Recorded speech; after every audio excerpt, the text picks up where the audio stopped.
Everyone thinks the industry chews people up quietly. But what if I told you there are recordings where grown men, platinum rappers, chart toppers, are allegedly crying on the phone after their careers were suddenly over? Because according to multiple online leaks and comments made by Curtis 50 Cent Jackson over the last few years, those moments were real, and some of them were recorded. In late 2023 and throughout 2024, 50 Cent began publicly hinting that he had access to old audio, voicemails, and private conversations from the early 2000s. Conversations that allegedly captured artists at their lowest point, right after they were cut off from one of the most powerful gatekeepers in music. Not after beef, not after a flop album, but after they were done. The exact contents of those tapes have not been officially released, but the stories surrounding them, those have been leaking out for years. And once you line up the dates, the quotes, and the careers that mysteriously collapsed, a very uncomfortable pattern starts to form. The first time 50 Cent hinted at this wasn't recent. It goes back to September 2018 during an Instagram post that flew under the radar at the time. In the caption, 50 wrote, "These guys be crying when the phone stop ringing, I've seen it." No names, no explanation, just enough to make people uncomfortable. At the time, most fans assumed he was talking trash. That's 50's brand. But then he kept going. In May 2022, during an interview with The Breakfast Club, 50 was asked why so many bad boy-era artists disappeared without public fallouts. He paused, laughed, and said, "Everybody don't leave screaming. Some leave quiet, some leave embarrassed." Charlemagne followed up, asking what he meant. 50 didn't answer directly. He just said, "You'd be surprised what people say when they think nobody's listening."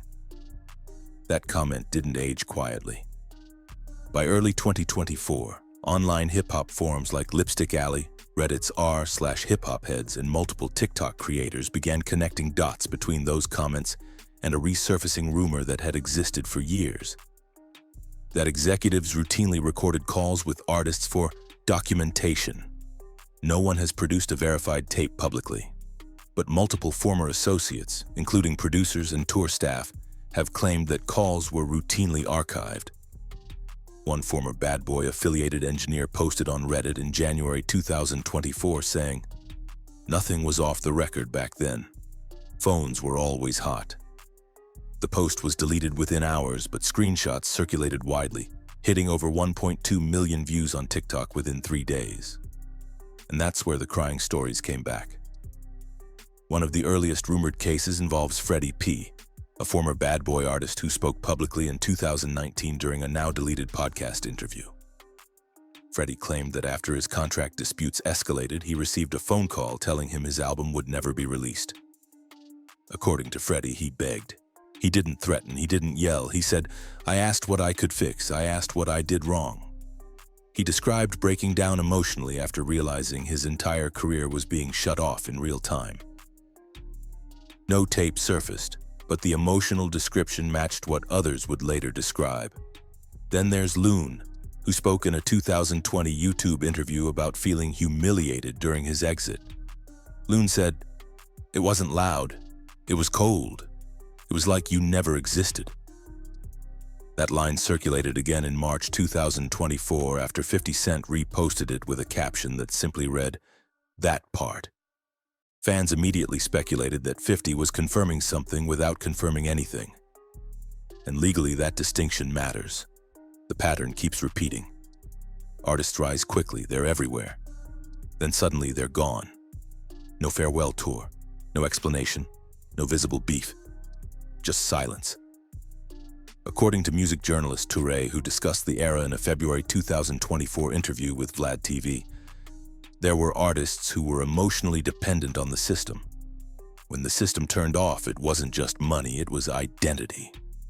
That statement matters because it lines up with what 50 Cent would later say in April 2024 during an Instagram Live where he stated, "People think the worst part is losing money. Nah, it's losing access." He never mentioned tapes. But the implication landed, then came the comments that changed everything. In June 2024, 50 replied to a fan comment asking if certain artists were forced out. 50 wrote back, "Nobody forced, they just heard the truth and couldn't handle it." That comment alone was screenshot over 40,000 times on X within 24 hours. And that's when TikTok creators began openly speculating about audio recordings, calls where artists allegedly cried, begged, or tried to renegotiate their way back in. Again, no verified tape has surfaced. But the consistency of the stories is hard to ignore. What makes this even darker is the timing. Multiple artists described emotional breakdowns immediately after private phone calls, not meetings, not emails. Calls. And according to former industry manager Wendy Day, who spoke about label practices in a 2023 Clubhouse room, phone calls were safer, no paper trail. Unless, of course, someone was recording. By the mid-2000s, call recording technology was already common in corporate environments. In New York, one-party consent laws allowed recording as long as one participant knew. That detail has never been directly referenced by 50 Cent, but he's never denied it either. What's clear is this: the artists who left didn't just lose deals, they lost momentum overnight, and several of them later described emotional reactions that went far beyond business disappointment. They described shame. In August 2024, a viral TikTok creator known as Industry Files claimed, "There are recordings people pray never come out, not because they did something illegal, but because they were vulnerable." The video hit 3.6 million views before being taken down for community guidelines. That only fueled the speculation, and the most uncomfortable part: 50 Cent hasn't tried to stop it. He hasn't corrected it. He hasn't clarified it. He's leaned into it slowly, carefully. Because the real bombshell isn't whether the tapes exist, it's why so many people are terrified they might. Then things got worse when people started lining up the timelines. Because once you stop looking at rumors and start looking at dates, the drops don't look random anymore. One of the clearest examples comes from 2004, right after G-Dep released his debut album Child of the Ghetto. The album came out in September 2004, debuted modestly, and then disappeared. Promotion stopped almost immediately. Radio play stalled, features vanished. In a 2011 interview with Global Grind, G-Dep said, "I didn't understand what happened. One day we were talking about the next single. Next thing, nobody was calling me back." He didn't describe a meeting. He described a phone call. He said the tone changed in minutes. No shouting, no threats. Just a flat conversation that ended his momentum. Within 6 months, Bad Boy had moved on completely. Another name that keeps resurfacing is Shine Barrow. Shine's story is public, but the emotional side is usually skipped. After his sentencing in March 2001, Shine has said in multiple interviews that his communication with industry executives changed dramatically. In a 2014 interview with Vlad TV, Shine said, "The conversations felt different, shorter, less human." He didn't accuse anyone of wrongdoing, but he described feeling cut off. And that phrase keeps coming up. In January 2024, a resurfaced clip from Mark Curry, also known as Big Mark, began circulating again. The clip was from a 2019 interview where Mark said, "When you realize the machine don't need you no more, that's when it hit." He described sitting alone after a phone call, realizing the promises he'd been given were gone. He didn't cry on camera, but he didn't deny crying either. This is where 50 Cent's comments take on a different weight. In March 2024, during another Instagram Live, 50 said, "People don't tell these stories because they're embarrassing. You don't want nobody to hear you like that." He wasn't smiling. That comment lasted less than 30 seconds before he changed the subject. But it was clipped, reposted, and analyzed for weeks. Around the same time, a former tour manager who claimed to have worked with multiple early 2000s hip-hop acts posted a now-deleted TikTok saying, "I watched grown men fall apart after phone calls. Careers ended before the call was over. No names were mentioned." But the comment section filled them in anyway. What makes this even more disturbing is how often artists describe the same emotional sequence. First comes confusion, then panic, then bargaining. Multiple former artists have described asking the same questions. What did I do wrong? How do I fix this? Can we talk again? And according to people who claim they were in the room, those questions didn't always get answers. In April 2024, music attorney Lisa Moore spoke on a panel about legacy contracts and said, "The most damaging moments aren't always written. They're spoken, and they live in people's heads forever." That line went viral for a reason, because it lines up with what artists describe: conversations that were never meant to be repeated. Then there's the issue of leverage. When an artist's publishing, masters, touring, and features are all tied to one decision maker, a single call can shut everything down. Radio stops calling, studios stop booking time, collaborators stop replying, and the artist is left alone with the aftermath. That's where the crying rumors gain credibility, not because crying is weak, but because it's human. Especially when someone realizes in real time that the future they were sold no longer exists. In May 2024, a TikTok creator analyzed career drop-offs from 2000 to 2006, showing that several bad boy-affiliated artists experienced sharp declines within 30 days of reported private disputes. The video used Billboard data, tour records, and press appearances. It wasn't opinion, it was math. The video reached 2.8 million views before being muted, and then 50 Cent commented on it, not denying it, not confirming it.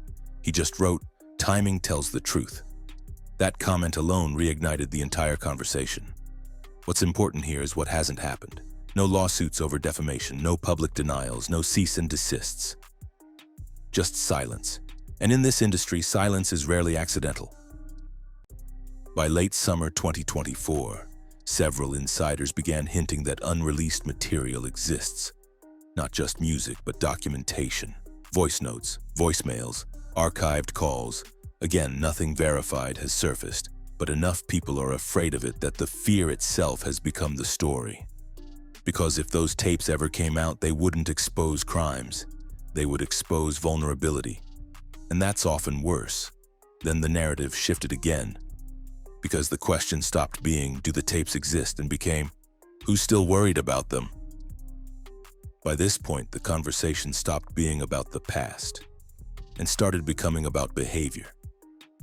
Because once fans noticed the pattern of careers collapsing after private calls, they started noticing something else too. What happened after those artists disappeared? Some didn't fight back. Some didn't tell their story. Some didn't even stay in music. They reinvented themselves. And that's not accidental. One of the most discussed cases is Mase. Mase walked away from mainstream rap at the height of his success in 1999.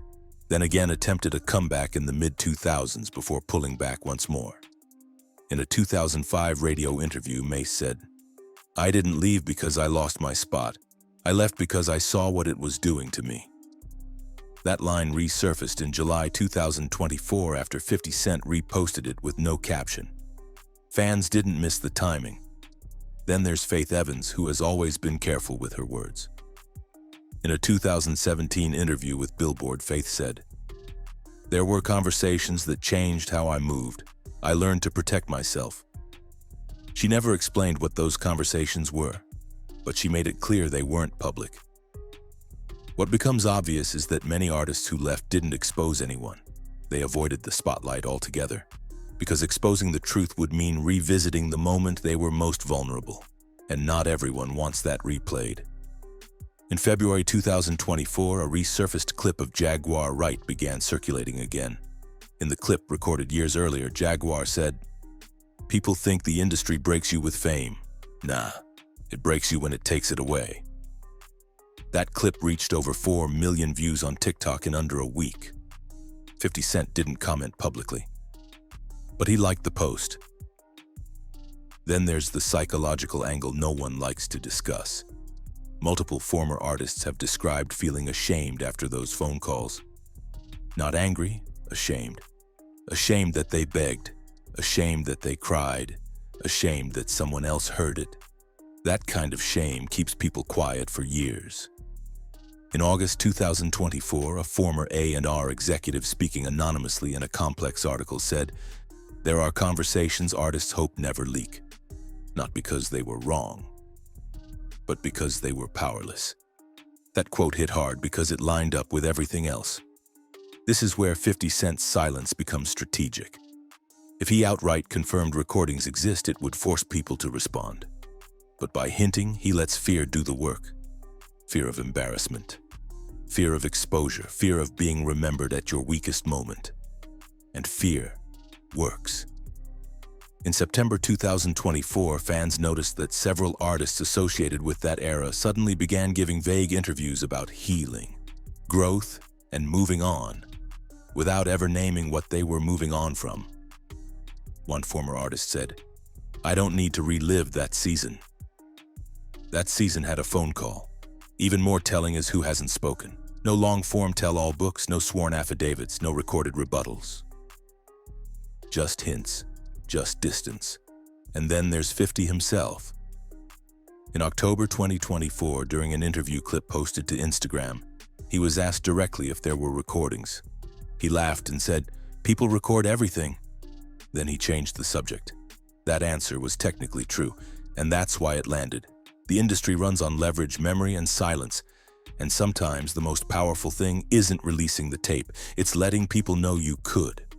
Because once that possibility exists, behavior changes. Careers adjust, narratives soften, people choose peace over truth. And that brings us to the present, where the question isn't what happened back then. It's why so many people are still acting like it could happen again. The next layer of this story gets uncomfortable fast, because it moves out of gossip and into legality. Not crimes, not charges, but gray areas that most fans never think about, and those gray areas explain why the idea of old recordings still makes people nervous decades later. In the early 2000s, much of the music industry operated on verbal agreements backed by power, not paperwork. Deals were discussed on phones. Problems were handled on phones. Careers were ended on phones. And in New York State, where many of these conversations allegedly took place, the law has long been one-party consent for audio recording. That means if one person on the call knows it's being recorded, it's legal. Artists didn't always know that. Executives did. In March 2024, entertainment lawyer Ron Zambrano spoke during a legal roundtable and said, "There's a misconception that recording a call is illegal. In many states, it absolutely isn't." He wasn't talking about music, but the implication was obvious. That legal reality changes how people hear 50 Cent's comments. When he says things like, "People record everything," he's not making a threat. He's stating a fact. Several former industry assistants have anonymously claimed that call archiving was routine by the early 2000s, according to one former executive assistant quoted in a May 2024 Music Business Worldwide article. Voicemails were saved, calls were logged, you never knew what would matter later. That article didn't name labels, but it didn't have to. What's important is this: if recordings exist, they don't need to prove wrongdoing to be damaging. They only need to reveal tone, emotion, desperation, and that's where fear enters. Because hearing yourself angry is one thing, hearing yourself beg is another. In April 2024, a former artist manager said during a Spaces conversation on X, "You don't want the world hearing how powerless you were, that stays with you." The recording of that space reached 600,000 listeners before it was taken down.